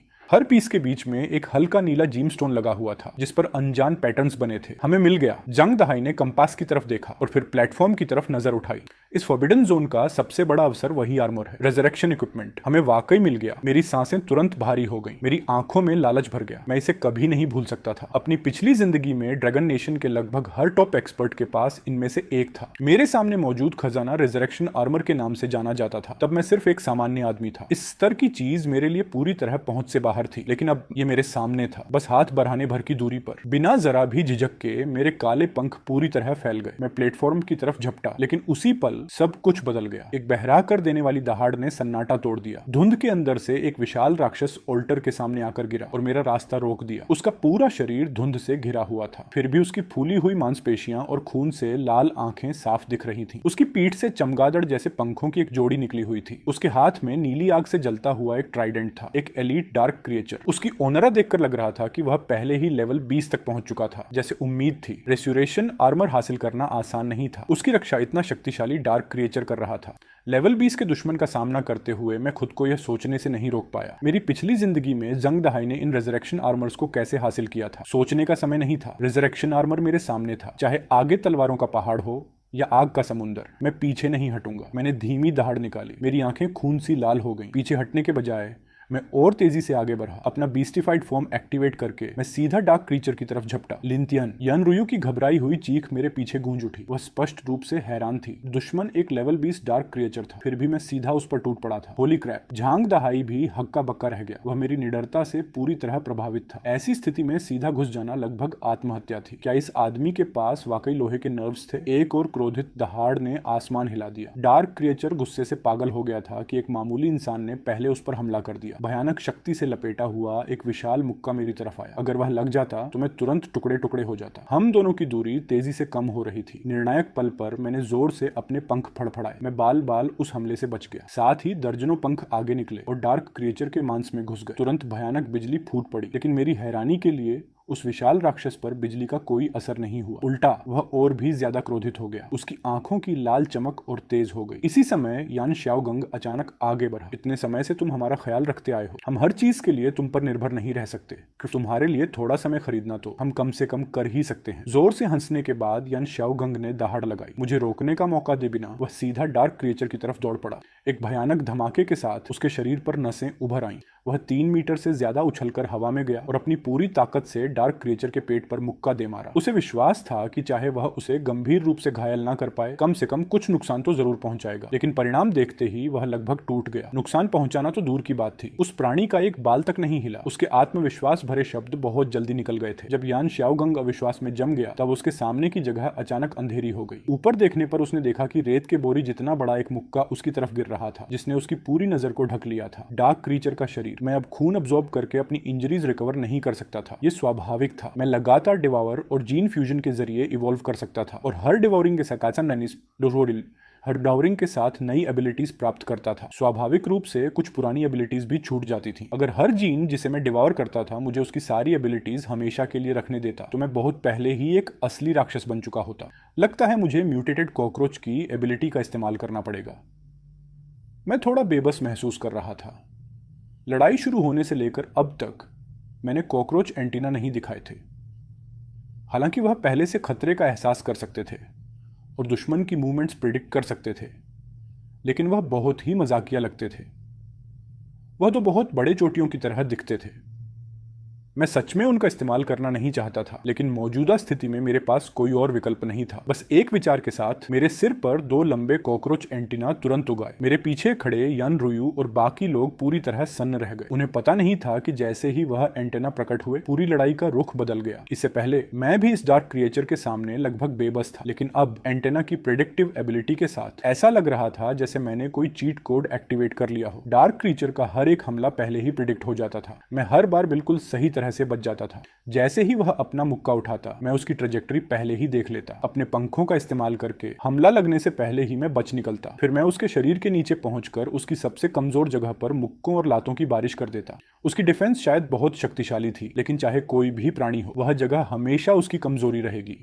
एक भयानक धमाके के साथ डार्क क्रिएचर जमीन पर गिर गया और उसके जीवन के सारे निशान समाप्त हो गए। लेवल 20 एलीट डार्क क्रिएचर को मैंने शुरू से अंत तक खिलौना बनाकर रखा और आखिर में उसकी दर्दनाक मौत हुई। सब कुछ खत्म करने के बाद मैं धीरे से जमीन पर उतरा और जोर जोर से सांस लेने लगा। लिंथियान, तुम ठीक हो? विशाल शरीर के पूरी तरह गिरने के बाद ही यानरुयु और बाकी लोग होश में आए। वह जल्दी से मेरे पास दौड़े। उनके चेहरों पर चिंता साफ दिख रही थी। अगर यानरुयु ने मुझे समय पर सहारा ना दिया होता तो मैं जमीन पर गिर गया होता। लिंथियान, यानरुयु का चेहरा तुरंत बदल गया। उसने तुरंत मेरी इंजरीज हील करने की कोशिश की। इतने लंबे समय तक मेरे साथ रहने के बाद उसने मुझे हमेशा हर दुश्मन को पूरी तरह कुचलते हुए देखा था। यह पहली बार था जब उसने मुझे इतना कमजोर देखा। लेकिन जैसे ही वह कुछ करने वाली थी, एक अचानक आवाज गूंजी, जैसा कि स्पिरिट गॉड से उम्मीद थी। तुमने वाकई अपने से ज्यादा शक्तिशाली दुश्मन को मार दिया। आज हमारी आंखें खुल गईं। बोलने वाला मुझे झूठी मुस्कान के साथ देख रहा था। पता चला कि फॉरबिडन जोन में प्रवेश करने के बाद से ही वह लोग चुपचाप हमारा पीछा कर रहे थे। उन्होंने पूरी लड़ाई देखी थी। जब उन्होंने मुझे लेवल 20 डार्क क्रिएचर से सीधा लड़ते देखा तो उन्हें लगा था कि मैं आत्महत्या कर रहा हूं, लेकिन अंत में मरने वाला डार्क क्रिएचर था। बॉस, फालतू बातें बंद कीजिए। लिंथियान को मार देते हैं, उसके बाद ब्रदर हे को रिपोर्ट कर देंगे। उसे के पीछे खड़े आदमियों में से एक अचानक बोला। हिशी ने सिर हिला दिया। फिर उसने प्लेटफॉर्म पर रखे रिजरेक्शन आर्मर्स को लालची नजरों से देखा। ये रिजरेक्शन आर्मर्स जरूर खजाना है, हम इन्हें भी ले जाएंगे। ये सफर बेकार नहीं गया। डार्क टर्मोइल के युग में रिजरेक्शन करने वाली इक्विपमेंट एक एक्स्ट्रा जिंदगी के बराबर थी।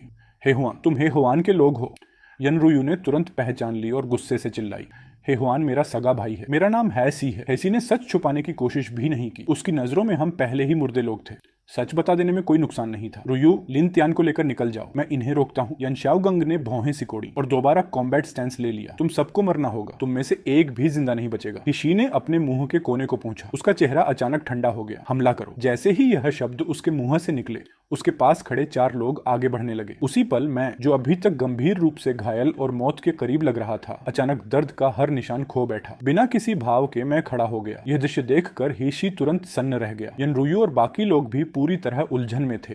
सबकी प्रतिक्रियाओं को नजरअंदाज करते हुए मैंने अपने सिर के कॉकरोच एंटेने हल्का सा हिलाए। 4 पंख बिजली की तरह निकले। वह सीधा चारों आदमियों के माथे को चीरते हुए निकल गए। भयानक इलेक्ट्रिक करंट फूट पड़ा। चारों को चीखने का मौका तक नहीं मिला और वह जलकर काले मुर्दे बन गए। अगर मैं तुम्हें बता दूं कि वह कहाँ है, क्या तुम मुझे जाने दोगे? उसे डर था कि शायद मैंने साफ नहीं सुना, इसलिए हीसी ने जल्दी से जोड़ दिया। मुझे पता है वह कहाँ है, बस मुझे जिंदा छोड़ने का वादा करो। मैं अब भी बता देता हूँ। स्पिरिट गॉड का नाम पूरी डारू सिटी में मशहूर हो चुका था। सब जानते थे कि मैं दुश्मनों के साथ बिना दया के निपटता हूँ। जो भी मुझे नाराज करता था ज्यादा देर जिंदा नहीं रहता था। हिवान सिर्फ एक टेम्पररी एक्सेप्शन था। इसीलिए मेरे वादे के बिना हेइसी कुछ बताने की हिम्मत नहीं कर रहा था। उसे डर था कि जैसे ही वह मुझे इन्फॉर्मेशन देगा, मैं उसे हमेशा के लिए चुप करा दूंगा। उसे लगता था कि यह इन्फॉर्मेशन उसकी बार्गेनिंग पावर है। दुर्भाग्य से उसने मुझे कम आंका। ठीक है, बिना झिझक मैंने सिर हिला दिया। मैं वादा करता हूँ। बताओ हे हिवान कहाँ है, मैं तुम्हें जाने दूंगा। बेशक उसे जाने देना एक बात थी, उसके बाद उसे मार देना दूसरी बात। स्वर्ग की कसम खाओ। हेसी अचानक चिल्लाया। मैं स्वर्ग की कसम खाता हूँ। मैंने आलस से 4 उंगलियां उठा दी। मुझे अब भी भरोसा नहीं है। अगर मैं अभी बता दूं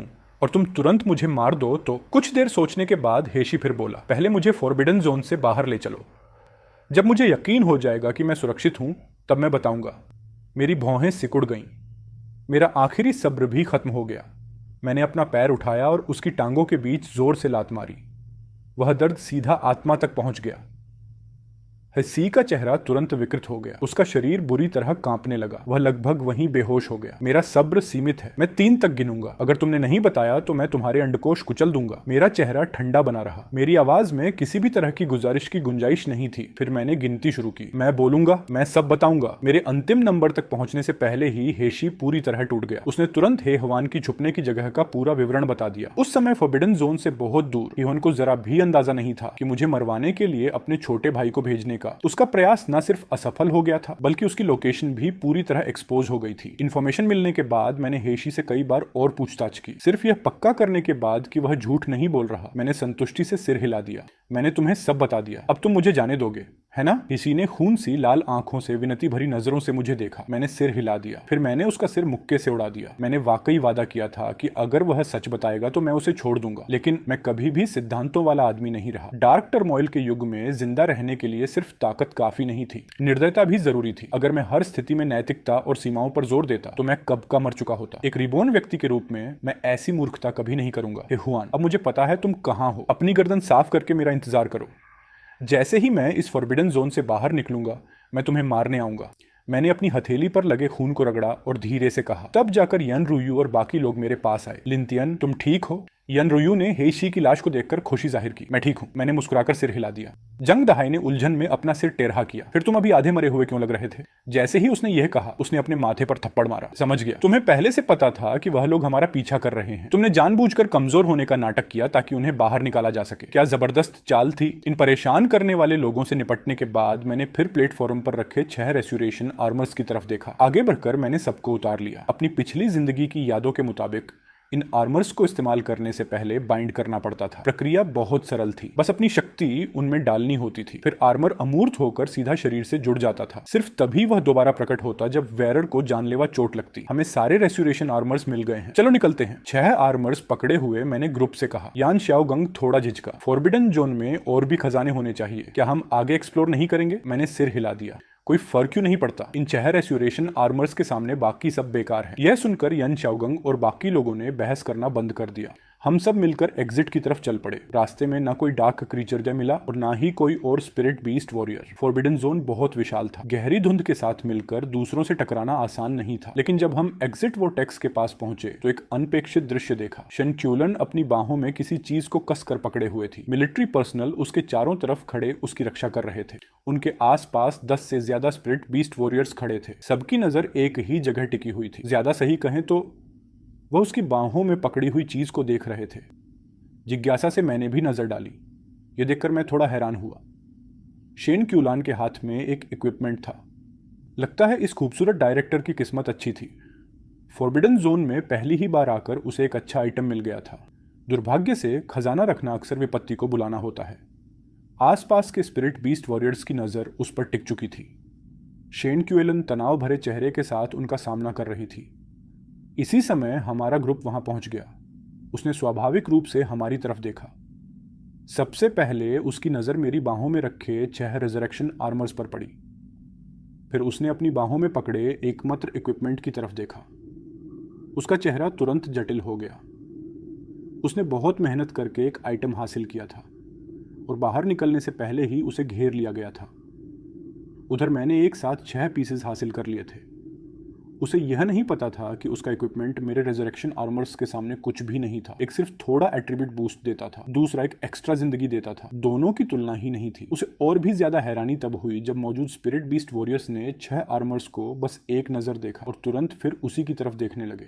एक आखिरी मौका, इक्विपमेंट हमें दे दो, वरना मिलिट्री तुम्हारी रक्षा करे या ना करे, हम रहम नहीं करेंगे, लीडर स्पिरिट बीस्ट वॉरियर ने ठंडी आवाज में कहा। जैसे ही उसने बात पूरी की, बाकी लोग एक एक करके बीस्टिफाइड फॉर्म्स में चले गए। अगर शिन क्यूलान मना करती तो वह तुरंत हमला कर देते। एक मिलिट्री ऑफिसर धीरे से उसके पास झुककर बोला, डायरेक्टर, शायद हमें इसे दे देना चाहिए। यहाँ बहुत ज्यादा स्पिरिट बीस्ट वॉरियर्स हैं। शिन क्यूलन की आंखें तेजी से हिलने लगी। फिर अचानक वह मुझ पर टिक गई। जैसे ही उसने मुझे देखा, वह ठिठक गई। हमारे ग्रुप ने इस पूरे टकराव को बिल्कुल नजरअंदाज कर दिया था और आराम से वोर्टेक्स की तरफ बढ़ रहा था। मैं तो लगभग वोर्टेक्स में कदम रखने ही वाला था। इस पल शेन क्यूएलन घबरा गई। लिंटियन, मैं रुक गया और उसकी तरफ मुड़ा। पलकें झपकाते हुए मैंने पूछा, डायरेक्टर शेन, कोई समस्या है? शेन क्यूएलन लगभग आंखें घुमाने वाली थी। कोई समस्या है? मैं यहाँ 1 दर्जन से ज्यादा लोगों से घिरी हुई हूँ जो मुझे लूटना चाहते हैं। क्या तुम्हें यह दिख नहीं रहा? हालांकि वह निशब्द थी, फिर भी उसने गहरी सांस ली। लिंटियन, मुझे पता है तुम क्या कर सकते हो। क्या तुम इस बार मेरी मदद कर सकते हो? जैसे ही उसने यह कहा, सारे स्पिरिट बीस्ट वॉरियर्स मेरी तरफ मुड़ गए। कई लोग तुरंत घबरा गए। डायरेक्टर शेन, हमारी सिर्फ एक बार मुलाकात हुई है। ये तुम्हारी अपनी समस्या है। मुझे नहीं लगता कि मेरे पास दखल देने का कोई कारण है। सिर्फ एक बार मुलाकात हुई है, यानी दोनों के बीच कोई खास रिश्ता नहीं था। भिड्डा ने एक साथ राहत की सांस ली। तनाव तुरंत कम हो गया। सबकी प्रतिक्रियाओं को नजरअंदाज करते हुए शेन क्यूएलन ने गंभीर नजरों से मुझे देखा। अगर तुम मेरी यह समस्या सुलझा दो तो मैं तुम्हारी टीम ज्वाइन कर लूंगी।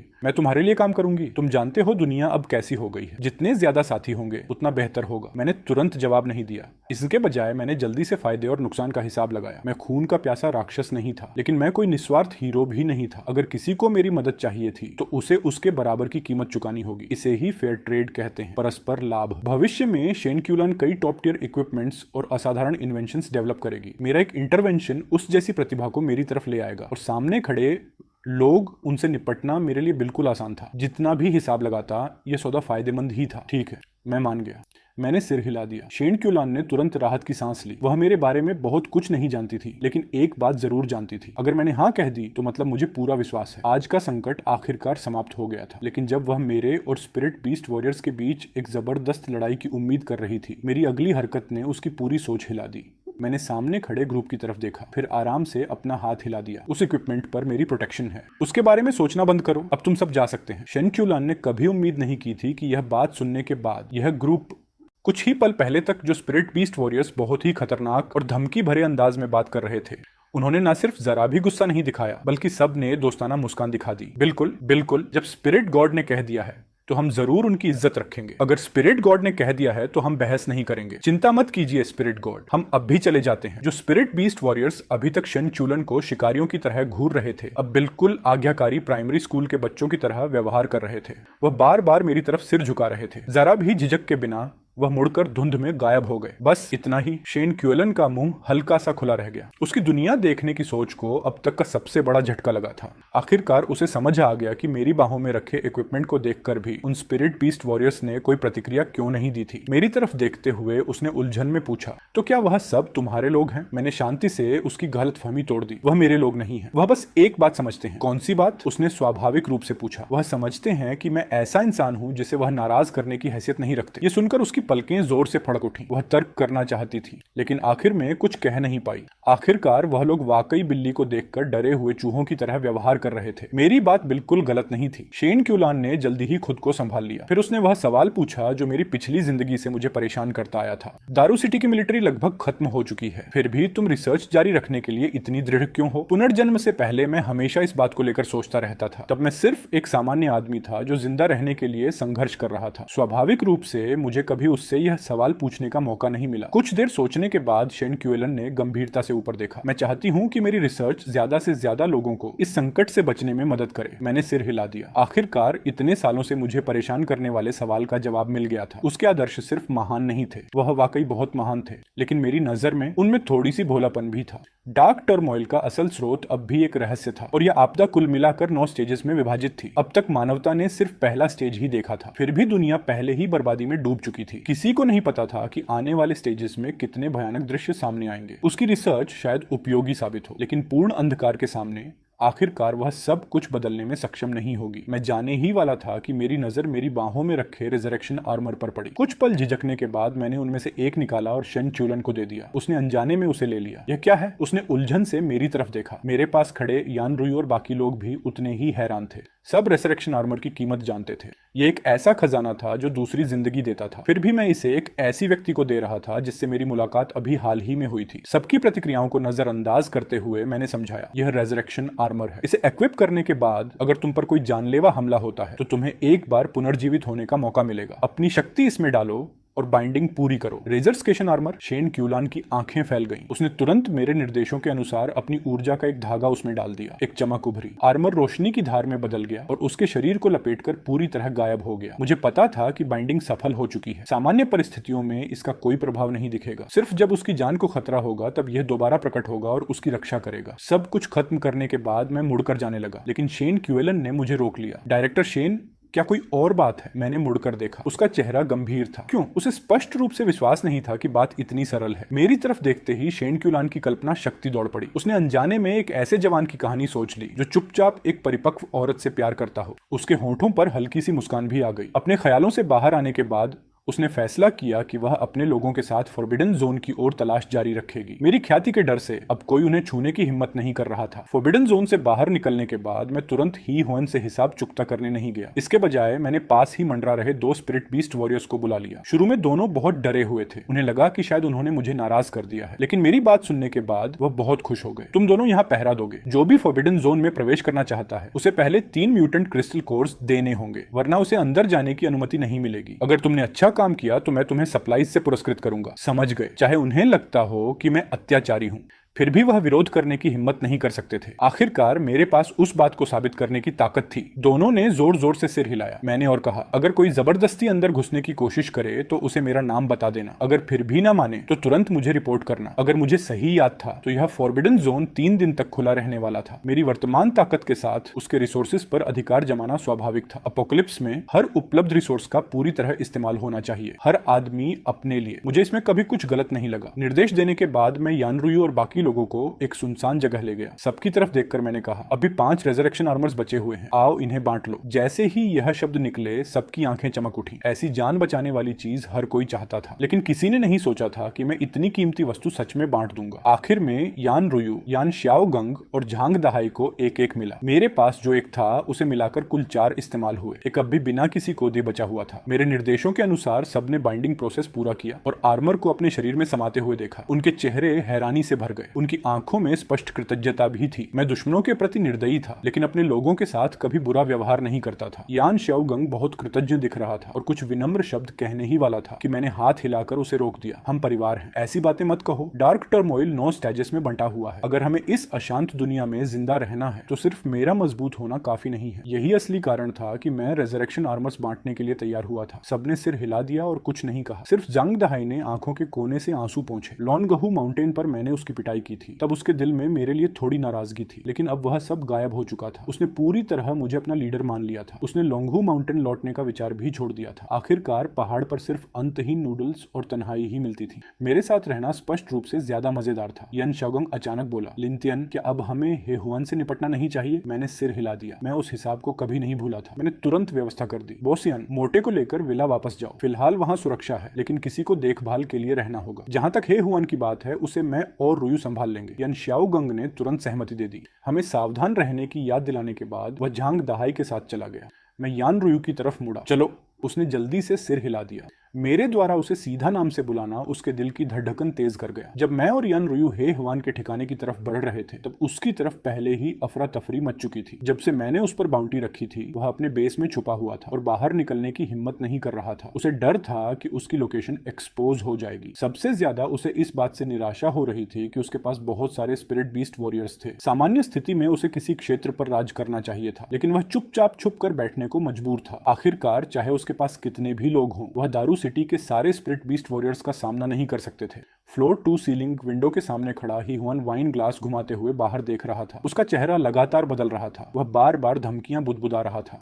लिंतियन, इंतजार कर। शरीफ आदमी का बदला 10 साल बाद भी देर से नहीं होता। अगर मुझे मौका मिला तो तू मर चुका है। लेकिन वह बात पूरी कर पाता उससे पहले उसका एक आदमी लड़खड़ाते हुए कमरे में घुस आया। ब्रदर हुआन, बुरी खबर है। जो लोग हमने लिंतियन का पीछा करने भेजे थे उन सबसे संपर्क टूट गया है। हुआन का चेहरा तुरंत बदल गया। वह अपनी जगह से उछलकर खड़ा हो गया। तुमने क्या कहा? वह आदमी सिकुड़ गया। फॉरबिडन जोन में जाने वाले अधिकतर लोग वापस आ चुके हैं। लिंतियन बिल्कुल सुरक्षित लौट आया है, लेकिन हमारे लोग अब भी लापता हैं। वह शायद ही हुआन ने वाइन ग्लास जमीन पर दे मारा। उसका चेहरा काला पड़ गया। उसके भेजे हुए लोगों में 5 शक्तिशाली स्पिरिट बीस्ट वॉरियर्स थे। उनमें से एक उसका सगा छोटा भाई हीसी भी था। अब सब गायब थे। हीसी लगभग निश्चित रूप से मर चुका था। लानत हो तुम पर लिंतियन, मैं तुम्हारे साथ कभी नहीं रहूंगा। जैसे ही उसने दहाड़ लगाई एक और आदमी घबराहट में दौड़ता हुआ अंदर आया। ब्रदर हुआन, बुरी खबर है। लिंतियन लोगों को लेकर हमला करने आ गया है। हमारे लोग उसका सामना ही नहीं कर पा रहे। उनमें से कई एक ही एक्सचेंज में हरा दिए गए। हुआन का चेहरा विकृत हो गया। गुस्से से उसकी नाक फूल गई। लिंतियन ने उसके भाई को मार दिया था। बदला लेने से पहले ही लिंतियन उसके बेस तक आ गया था। यह खुली बेइज्जती थी, लेकिन हुआन कोई बेवकूफ नहीं था। तुरंत बाहर दौड़ने के बजाय उसने पूछा, वह कितने लोगों को लेकर आया है? सिर्फ 2। लिंतियन के अलावा सिर्फ एक औरत है। यह सुनकर हुआन और भी ज्यादा गुस्से में आ गया। उसने अपने सामने रखी ग्लास टेबल को मुक्के से तोड़ दिया। एक आदमी और एक औरत उसके बेस पर हमला करने आ गए। क्या उन्हें लगता था कि वह कमजोर है? उसने तुरंत आदेश दिया, सबको सूचित करो, मिलकर हमला करो। इन घमंडी बेवकूफों को वहीं मार डालो। जो लिंतियन का सर लाएगा उसे भारी इनाम दिया जाएगा। अगले ही पल मैं और यन रुयु वेयरहाउस के बाहर हुआन के स्पिरिट बीस्ट वॉरियर्स से घिर गए। लीडर आगे बढ़ा। उसके हाथ तेज पंजों में बदल गए। अपने होंठ चाटते हुए वह धमकी देने की तैयारी कर रहा था, लेकिन मुझे उसकी बात सुनने में कोई दिलचस्पी नहीं थी। मेरी नजर पूरे इलाके पर फिरी। फिर मैं झुका, एक ईंट उठाई और आराम से उसकी तरफ फेंकी। धड़ाम। उस आदमी ने कभी नहीं सोचा था कि मैं बिना चेतावनी के हमला कर दूंगा। पूरा का पूरा अचंभित रह गया और ईंट सीधा उसके चेहरे पर लगी। खून तुरंत बहने लगा। वहां मौजूद सब लोग जम गए।